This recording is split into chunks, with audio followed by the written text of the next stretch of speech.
ಮುಖ್ಯಮಂತ್ರಿಗಳು ಮಂಡ್ಯಕ್ಕೆ ಹೆಚ್ಚಿನ ಅನುದಾನವನ್ನ ಕೊಟ್ಟಿದ್ದೇ ತಮ್ಮ ಮಗನನ್ನ ಮಂಡ್ಯದಿಂದ ಮುಂದಿನ ದಿನಗಳಲ್ಲಿ ಸ್ಪರ್ಧೆಗಿಳಿಸಬೇಕು ಅನ್ನುವಂತ ನಿಟ್ಟಿನಲ್ಲಿ ಅನ್ನುವಂತ ಆರೋಪವನ್ನ ಸುಮಲತಾ ಅವರು ಮಾಡೋದ್ರ ಜೊತೆಗೆ ತಮ್ಮ ಕ್ಯಾಂಪೇನ್ ಅನ್ನ ಕೂಡ ಇವತ್ತು ಬಹಳ ಜೋರಾಗಿ ಅವರು ನಡೆಸ್ತಾ ಇದ್ದಾರೆ.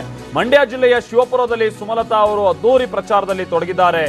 ಹೂವಿನ ಅಭಿಷೇಕದ ಮುಖಾಂತರವಾಗಿ ಸುಮಲತಾ ಅವರಿಗೆ ಇವತ್ತು ಸ್ವಾಗತವನ್ನ ಕೋರಲಾಯಿತು. ಮದ್ದೂರು ತಾಲೂಕಿನ ಸಮೀಪವಿರುವಂತಹ ಶಿವಪುರ ಗ್ರಾಮದಲ್ಲಿ ಸುಮಲತಾ ಅವರಿಗೆ ಹೂವನ್ನ ಎರಚುವ ಮುಖಾಂತರವಾಗಿ ಅವರಿಗೆ ಸ್ವಾಗತವನ್ನ ಕೋರಲಾಯಿತು. ಚುನಾವಣೆ ಖರ್ಚಿಗಾಗಿ ಅಂಬರೀಶ್ ಅಭಿಮಾನಿಗಳೇ ಸ್ವತಃ ಹಣ ಸಂಗ್ರಹಿಸ್ತಾ ಇದ್ದಾರಂತೆ. ಸುಮಲತಾ ಅವರಿಗೆ 5,000 ರೂಪಾಯಿ ಹಣವನ್ನ ಅಂಬರೀಶ್ ಅವರ ಅಭಿಮಾನಿಗಳು ಕೊಟ್ಟರು ಅನ್ನೋದು ಗೊತ್ತಾಯ್ತು. ಅಭಿಮಾನಿಗಳು ನಿಮ್ ಖರ್ಚು ವೆಚ್ಚಕ್ಕೆಲ್ಲ ನಾವು ಸ್ಪಂದಿಸ್ತೀವಿ ಅನ್ನುವಂಥ ರೀತಿಯಲ್ಲಿ ಮೊನ್ನೆಯಿಂದ ಹೇಳ್ತಾ ಇದ್ರಲ್ಲ, ಅದಕ್ಕೆ ತಕ್ಕನ ಹಾಗೆ ಇವತ್ತು 5,000 ರೂಪಾಯಿ ಹಣ ಕೊಟ್ಟರಂತೆ.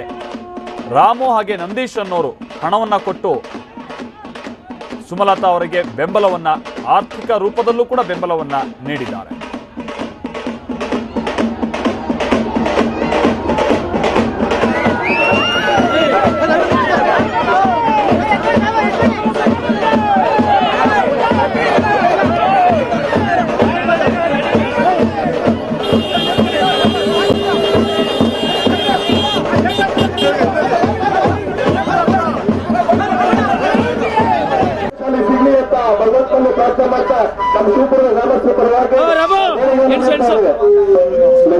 ಬರ್ತಾ ಇದೀವಲ್ಲ ಇಲ್ಲಿ ರಾಮು ಅನ್ನೋರು ಮತ್ತೆ ನಂದೀಶ್ ಅನ್ನೋರು, ಬಹುಶಃ ಇಬ್ರು ಅದ್ರಲ್ಲಿ ರಾಮು ಅವ್ರು ನಾವು ನೋಡ್ತಾ ಇದೀವಿ.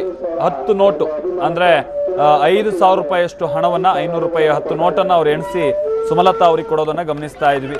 ಸುಮಲತಾ ಅವರು ಕೂಡ ಒಂದ್ ರೀತಿ ದೇಣಿಗೆಯನ್ನ ಪಡೆಯುವಂತಹ ರೀತಿಯಲ್ಲಿ ನಾವು ನೋಡ್ತಾ ಇದೀವಲ್ಲಿ. ಆ ಹಣವನ್ನ ಅವರು ಸ್ವೀಕರಿಸಿ ಬಹಳ ಗೌರವಪೂರ್ವಕವಾಗಿ ಸ್ವೀಕರಿಸಿದ್ರು. ಹಿಂದೆಲ್ಲ ನಾವು ಗಮನಿಸ್ತಿದ್ವಿ, ಏನು ಮಹಾರಾಜರು ಚುನಾವಣೆಗೆ ಮೈಸೂರಿನಲ್ಲಿ ನಿಲ್ಲುವಂಥ ಸಂದರ್ಭದಲ್ಲೆಲ್ಲ ಅವ್ರು ಬರ್ತಾ ಇದ್ರೆ ಅವ್ರ ಪಾದ ತೊಳೆದು ಒಂದಷ್ಟು ಆರತಿ ತಟ್ಟೆ ಮೇಲೆ ಹಣ ಇಟ್ಟು ಅವ್ರಿಗೆ ಕೊಡ್ತಾ ಇದ್ರಂತೆ. ಅಂದ್ರೆ ಆ ಭಾಗದ ಜನರ ಅಭಿಮಾನ ಅದು, ಹಳೆ ಮೈಸೂರು ಭಾಗದಲ್ಲಿ. ಅದೇ ರೀತಿಯಾಗಿ ಮಂಡ್ಯದಲ್ಲೂ ಕೂಡ ನಾವು ಈ ಥರದ್ದೆಲ್ಲ ಹಿಂದೆ ನೋಡಿದ್ದೀವಿ ನಾವು. ಈಗಲೂ ಕೂಡ ಸುಮಲತಾ ಅವರಿಗೆ ಅಂದ್ರೆ ಎದುರಾಳಿ ಪಾಳ್ಯದಲ್ಲಿರುವಂಥವ್ರು ಬಹಳ ದೊಡ್ಡ ಮಟ್ಟದಲ್ಲಿ ಖರ್ಚು ಮಾಡ್ತಾರೆ, ಅದಕ್ಕೆಲ್ಲ ನೀವು ಕೂಡ ಪ್ರತಿರೋಧ ಒಡ್ಬೇಕು, ಸೂಕ್ತವಾದಂಥ ರೀತಿಯಲ್ಲಿ ಏನೋ ನೀವು ಕೂಡ ಆರ್ಥಿಕವಾಗಿ ಸಫಲ ಆಗಬೇಕಾಗುತ್ತೆ, ಹೀಗಾಗಿ ಅದಕ್ಕೆ ನಾವು ಸಹಾಯ ಮಾಡ್ತೀವಿ ಅಂತ ಬಹುಶಃ ಆ ಥರದೊಂದು ಸೂಚನೆ ಇದು. ಆಮೇಲೆ ಮತ್ತೊಂದು ಕಡೆ ಯಶ್ ಅವರ ಪ್ರಚಾರವನ್ನು ಗಮನಿಸ್ತಾ ಇದ್ವಿ. ಬಹುಶಃ ಅವರು ಇವತ್ತು ಶ್ರೀರಂಗಪಟ್ಟಣದಲ್ಲಿ ಪ್ರಚಾರ ಕಾರ್ಯದಲ್ಲಿ ತೊಡಗಿದ್ದಾರೆ. ಶ್ರೀರಂಗಪಟ್ಟಣದ ಬಹಳಷ್ಟು ವಿಧಾನಸಭಾ ಕ್ಷೇತ್ರದ ಬಹಳಷ್ಟು ಹಳ್ಳಿಗಳಿಗೆ ಯಶ್ ಅವರು ಇವತ್ತು ಹೋಗ್ತಾರೆ. ಹಾಗೆ ಅವರು ಕೂಡ ಪ್ರಚಾರ ಕಾರ್ಯದಲ್ಲಿ ತೊಡಗಿಸಿಕೊಂಡಿರುವಂಥ ಸಂದರ್ಭವನ್ನು ನೋಡ್ತಾ ಇದ್ವಿ.